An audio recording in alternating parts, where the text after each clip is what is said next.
Espace TV, le 22h.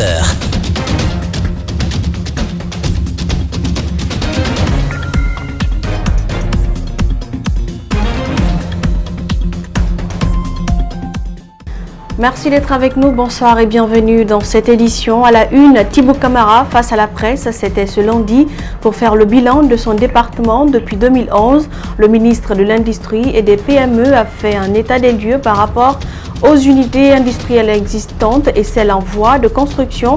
Les journalistes ont également réagi après l'exposé du ministre. Caporal Gate, nous en parlons à nouveau à mesure que les jours passent. Les bâtiments croulent sous les poids des engins lourds.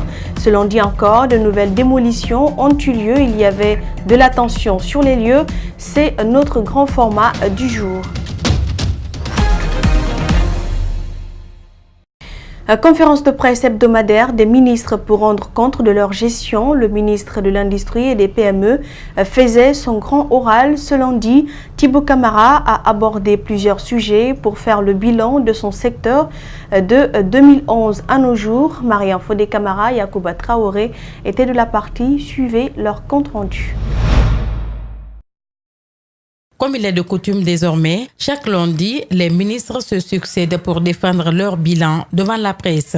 C'était au tour de Thibaut Camara de l'Industrie de présenter les acquis de son département. Il a mis l'occasion à profit pour décliner les réalisations, les réformes dans le secteur de l'industrie et des PME. Nous sommes passés de 3 avant 2010 à 9 actuellement unités industrielles pour ce qui est des industries métalliques. Nous sommes passés d'une seule industrie avant 2010 à 5 actuellement pour les industries de ciment.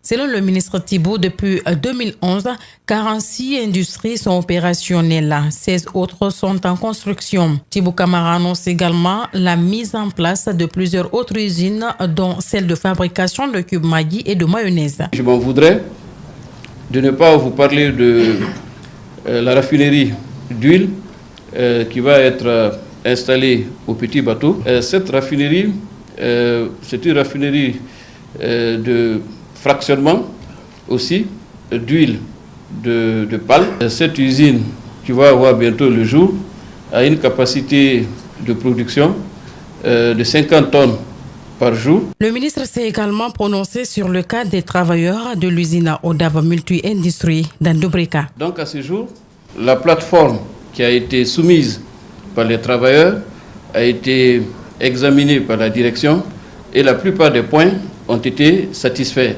Le seul point sur lequel les discussions continuaient était relatif à l'augmentation des salaires. Dans les perspectives, le ministre compte mettre en application pour les 14 entreprises déjà dans le portefeuille de l'État une stratégie de rétrocession basée sur l'évaluation technique et financière. Comment les journalistes présents à cette conférence ont apprécié l'exposé du ministre de l'Industrie et des PME, Mariam Fodé Camara a tenté de le savoir en posant la question directement à quelques-uns de nos confrères. On les écoute. Il a réussi sa communication, il a planté le décor, il a donné la situation de toutes ces unités industrielles de l'indépendance à nos jours, étape par étape, faiblesse et acquis. Je pense que journalistiquement parlant, la communication de Thibaut s'est bien passée, le message a été bien livré. On les a obligés de communiquer, mais est-ce que ce qu'il a dit, ça sera une réalité? Et est-ce que ça sera fait? Déjà, on a vu quand même des choses qui ont été matérialisées ici. Donc moi, j'estime tout simplement que le ministère a beaucoup plus annoncé que d'agir. Le PEDN condamne les propos d'Aboubacar Sidiki Diaby. Cet ancien officier de l'armée guinéenne a affirmé ouvertement au siège du RPG Arc-en-Ciel qu'il était chef de la rébellion qui voulait attaquer l'ancien président guinéen Conté dans les années 90. Le parti de Lansana Kouyaté invite la justice à ouvrir des enquêtes après ces révélations. Al-Seni Baré, Abdoulaye Kamara.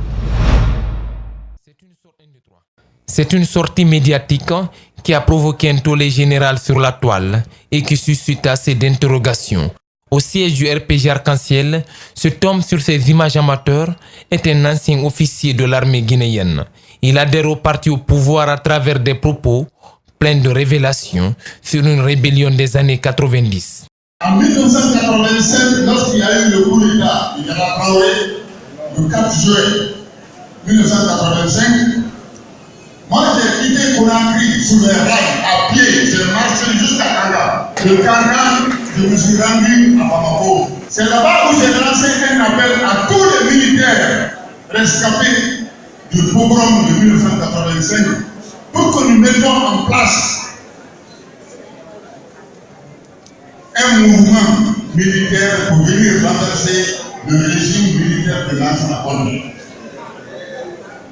C'est moi qui étais le chef des rebelles qui devrait venir attaquer la Guinée pour enlever Lansana Conté à la tête de la Guinée. Une énième révélation qui a lieu au siège du parti au pouvoir après Sékou Soapé.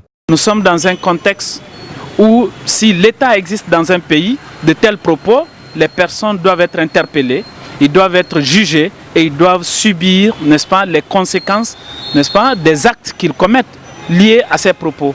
Au-delà de la justice, François Bourounet interpelle les députés. Certes, il est contre qu'ils siègent. Cependant, il demeure comme un dernier rempart face à des révélations qui ne sauraient être que douteuses.